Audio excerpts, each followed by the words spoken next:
Guys, good morning.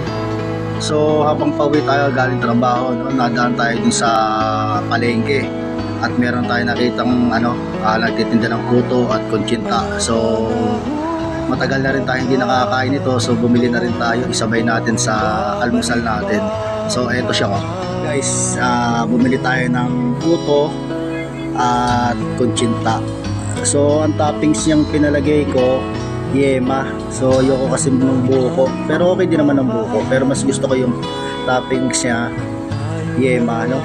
At meron tayo ditong dalawang pandesal at meron tayong ito, peanut butter na palaman natin sa pandesal, at bumili rin tayo ng gatas, sterilized.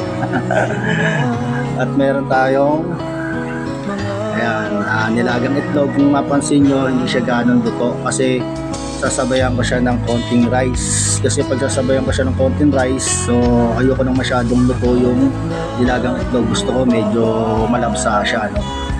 Yan, tapos hindi mawawala yung tubig natin. So yan guys, yan ang natin, almusal natin ngayong umaga. Sige, salamat, thank you.